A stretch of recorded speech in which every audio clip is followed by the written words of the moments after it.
Hey, Fanboy Nation. This is your pal Daffy Duck, and you're watching. We're watching Fanboy. Fanboy, fanboy, etc. Fanboy Nation.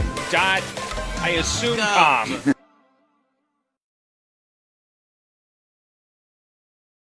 This morning, I'm speaking with Adam Bessa, who's starring as Kawa, a Kurdish police officer in the movie about the Nineveh SWAT team, coming out on Thanksgiving Day in the United States on Netflix, called Mosul. Adam, how are you today? Very good. And yourself? I'm great, Habibi. You're Tunisian, former French colony. I'm half Lebanese, so we're also a former French colony. So we have that going back and forth for us. You're living in France now, but you had to learn, going from a North African dialect of Arabic to, Central Arabic in Iraq.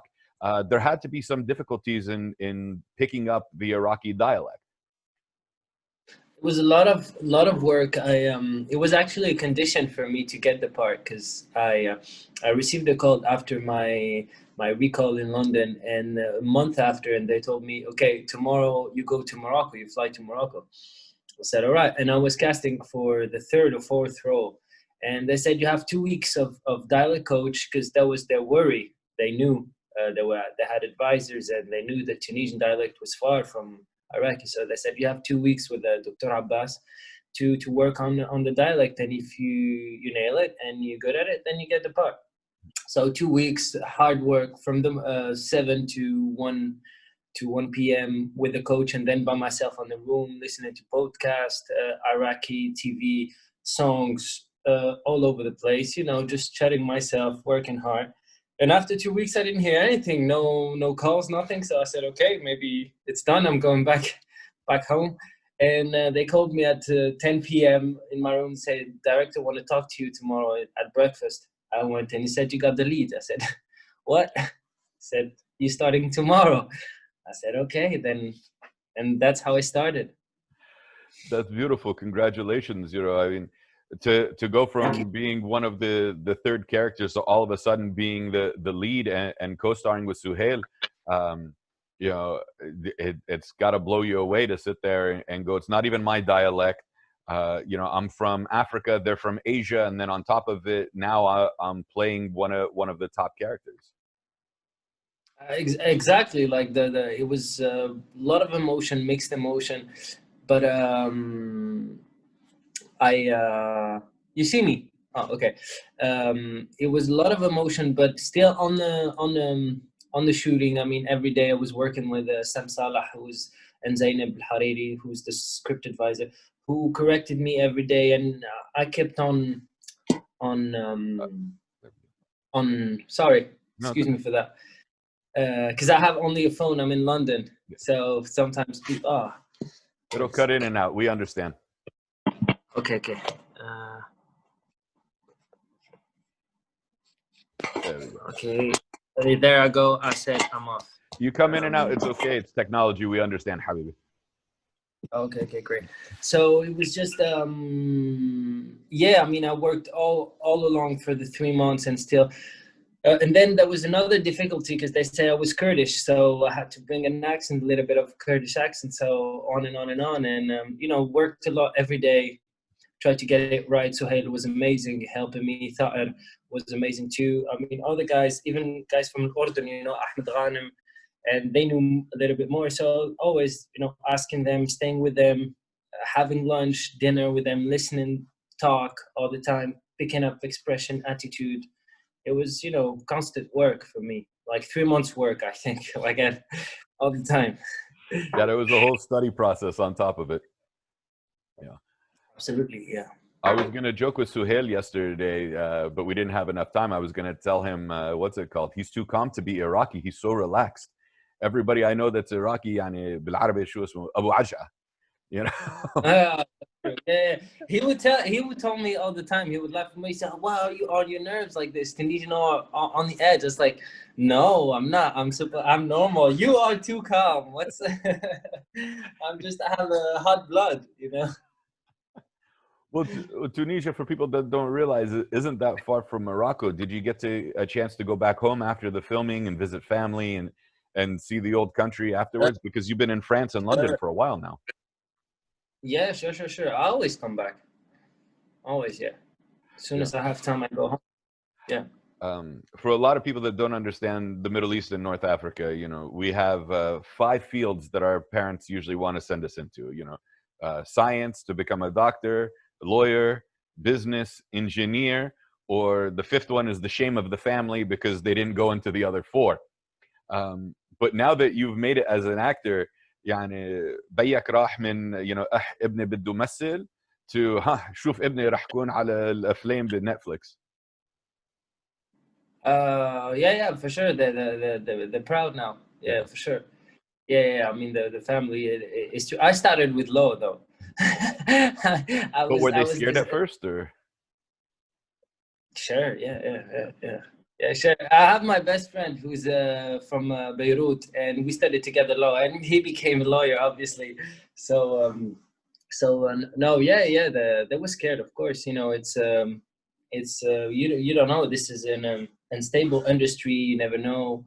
And coming from where I come from, we didn't have any contact in that industry at all. I mean, it was just an idea, a dream, and then I fulfilled it. And it's a long way to go, but alhamdulillah, I'm here today. And then on top of that, you got to work with the Russo brothers, who are the executive producers on this film. They're known for the Avengers and so many other things. When you get the call, not only just to read the script and say, hey, we want you to audition for this, but then you get the lead and realize on top of it, like, it's the building blocks and seeing who's behind it. How much more significant does it become? Huge. I mean, and of course you respect the work they did, and you're really impressed, and you wanna do good to to be at the level of these guys. And when you meet them, then it becomes even another story, another layer, because when you talk with them, you realize they're huge fans of great films like La Haine or The Godfather, and they have this big cinema culture, and they know so much about like European cinema. And so you meet guys that are really artistic, I mean, and they know what they're doing. And so, I mean, when they put confidence in your hand, you just want to give it back the best you can, really from the bottom of your heart. You want to do good. And yeah, just this feeling of trying to do a great film. You say, I'm going to give my best to do a great film. For some people, the film might have something going against it. They're not used to seeing an all Middle Eastern cast or North African cast speaking all in Arabic that's made by American filmmakers. That's very unusual to have Americans make an all Arabic film. But the way it was shot and the way Morocco looked, and it was gorgeous. It was absolutely beautiful. The story was there. The tone was there. One scene that yani, okay, so for an American audience, they'll probably be horrified for it, but because we're from the Middle East, it's funny to us, is when Suhail's character and the Persian general are arguing, and then they start, and then they allude to the Sykes-Picot Agreement of 1918, where the French and the British divided up the countries between Africa and West Asia, and I was laughing hysterically because the way they divided it, yani parts of Syria should have been parts of Lebanon, parts of Tunisia should have been parts of Algeria, and vice versa. Absolutely. And all this other stuff, just because they wanted to draw the lines. And again, parts of Iraq and parts of Iran should have been with each other, and then there should have been a Kurdistan and a Syria and whatever. But the way none of it made sense. Complicated. Yeah, sure. And the line was, a drunken Englishman is the one that drew the borders. I was laughing hysterically. But your character at that moment switched from being the nervous 21-year-old police officer to instantly becoming a member of the SWAT team, like a full-fledged member of the SWAT team, to realize his position in there, especially what happened with his uncle earlier in the film. And we're not trying to give away too many spoilers, but there's that throwback moment.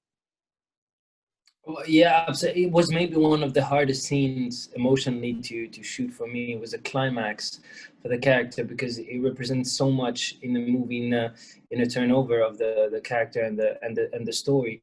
I remember that day like it was yesterday, and all the buildup of emotion. And it is one of these moments in life you can realize that you don't have to think no more, and you have to act, because thinking won't get you anywhere. And I think everyone have already experienced these kind of moments where you just have to act and do what you're supposed to do. And I think nobody in the team couldn't do anything, because it was my partner. It was just my turn to act and to do something to stop it, or it would have been a massacre. I would have lost probably all the guys in the team, and it would have been a bloodbath. So this is the kind of moments where your brain just start heating and your heart pumping, and you just become who you are by doing an action that will be irreversible in your life. You know what I mean?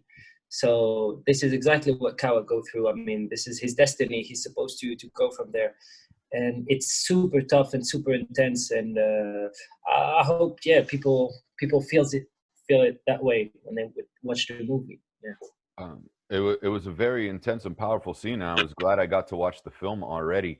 One thing that Suhail was saying the other day in the press junket, that you could tell who everybody was from their accent and their dialogue, who was a Christian, who was a Sunni, who was a Shia, and so on and so forth. So for those of us, that grew up with the culture, we can understand that.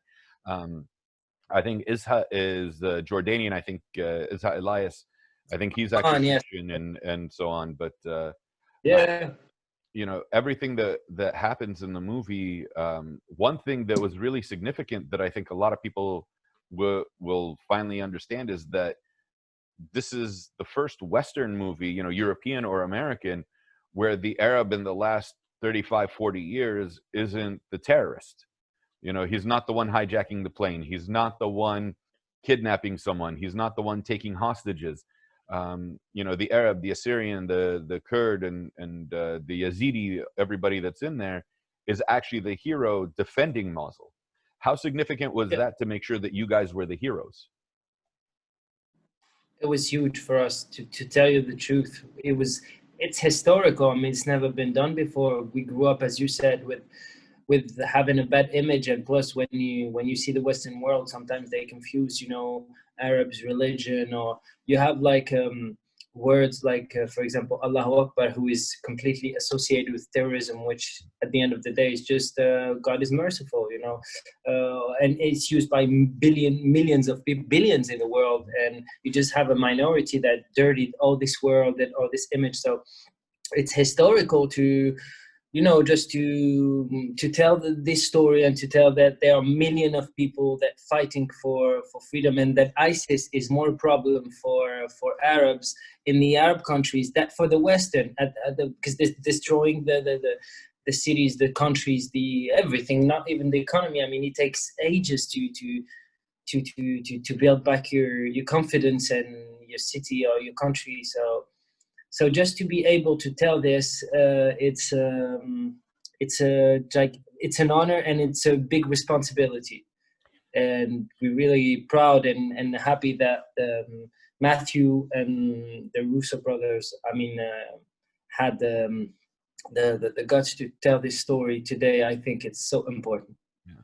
There's an Iraqi fighter named Adel Al-Tamimi. He was kidnapped by ISIS and then eventually was freed by United States Marine Corps, came to the United States, enlisted as a Marine, and went back and fought. And I got a chance to interview him at a fight because he was still carrying the Iraqi flag. And Adel said, and I had to ask him because a lot of people would wonder, why are you still carrying the Iraqi flag after everything that happened with ISIS? And he said, ISIS isn't Iraq. I'm still Iraqi, but I'm American now. They don't represent Iraq. They don't represent Syria. So we keep our flags to represent ourselves and let them know that they're not us. Absolutely, yeah. I think it's a fight that everyone in the world, when you have minorities, and you could see it still with for example, Germans. How the way they rebuilt their image, and it takes ages when you have like a bad seed growing in a country and destroying an image for the rest of the world, and try to detach yourself from this, which is really, as I say, a small minority financed, and they have money, so it takes power, and they grow, and it's really complicated, as you said at the beginning. So to have a chance to do a movie in that scale and bring humanity to these characters, because at the end of the day, it's just this, that people can just see, oh my God, we see like, these guys are like us. It could be me, it could be you, whatever you are in the world, you could relate to the story. This guy just like put his hat like this, and he listened to rap music. He's just like you from another country, but he has to face this, and he thinks the same thing that you think. He want to save his family. He want to live free, do the things he like. So at the end of the day, it's a fight that it's quite universal, and just not to have this whole image about the Middle East, and just to make it simple as they are. They want the same thing you want. Is just important, I think, today.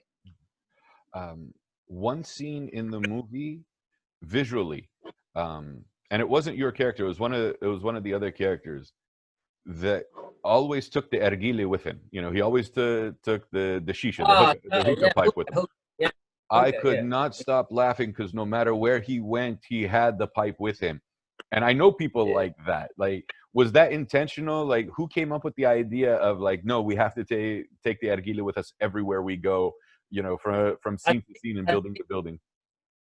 If I'm not mistaken, it wasn't a script, but I know that Hookah in the movie was completely devoted to his role, and he loved the idea, and I think he changed it. I think maybe he was the one saying that we could exchange the hookah with the RPG, or I don't know, at some point. I mean, he was completely devoted to his character, and this hookah became really like part of him. And so I think it wasn't a script, but I remember thought really going 100% on his character. He's like really great actor, and the way he dedicated himself. So all these details you see in the movie, most of them, Matthew did a really great job putting them there, and some of them like we worked together to just add some details like this, from our culture that we could add, for example. Well, the thing with the movie is, great scene, the hookah scene when they're watching the soap opera. It's brilliant. I love it. Yeah. The thing with Mosul is you have to watch it more than once to catch all the little nuances that's going on. You have the main story and then all the subtext flowing with it, which made it fantastic. In the regards to you're a Tunisian actor, Suhail's Iraqi, is Jordanian, and so on and so forth. Did you finally get to watch the movie with your family? Because I know it was in the film festivals last year in 2019 and was supposed to have a bigger release. Unfortunately, due to COVID, we couldn't get it in the theaters. But Netflix took it and ran with it. What was your family's reaction to see the movie and to see how things progressed for the characters? They haven't seen it yet. I Really? mean, they're gonna see it first time on the 26th. Yeah, because Venice, I mean, then Toronto, it's far and stuff, and family's working and everything. But and they're looking forward to watching it. And I remember I was laughing with Tahir Hookah on the phone, and he was saying, our moms are not gonna. We can't say to our moms, don't use the subtitles. You're not gonna need it. It's the first time. Can you imagine this? And so I can imagine. I'm receiving message on social medias from all over the Arab world, and really like messages of really on the trail you could see too, really messages encouraging, and I think it's going to have a great response, and people were waiting for something like this. So my family, of course, I hope they're gonna like it. Where's the farthest message that has come for you from social media, and what was the most positive response from some of the people that are excited for Mosul?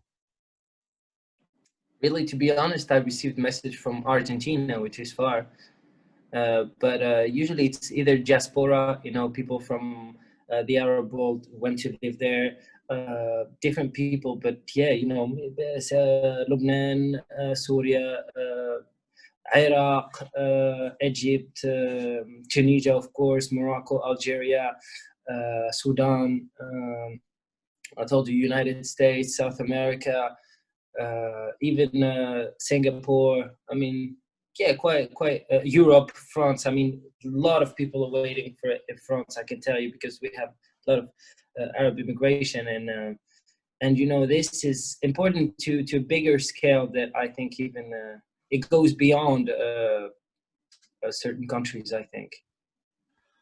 Adam, before I let you go, tell people it's Thanksgiving Day in the United States. It's the foundation of American holidays that aren't religious. You know, that's where the pilgrims came together. It's an immigrant holiday. This is an immigrant story. Why should we sit down and watch Mosul on Thanksgiving Day, or at least Thanksgiving weekend? And then let me know where we can find you on social media to connect with you.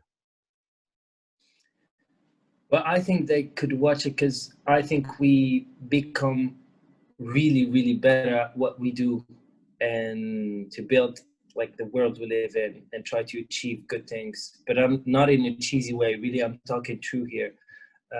If we, I know it's really hard to see the foreign people or another culture you grew in, and to ask yourself and to say, oh, he's reacting differently than me, and not to go over this barrier. And I know it's really hard for people, and all of us, me, everyone I know sometimes it's hard to do, but when we do it, at the end of the journey, we're always winning.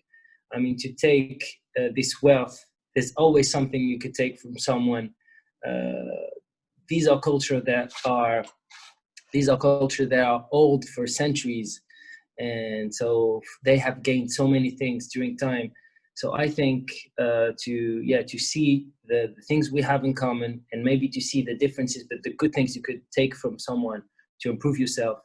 At the end of the day, sometimes in a story that doesn't look like your story, is foreign for you, you could find an echo.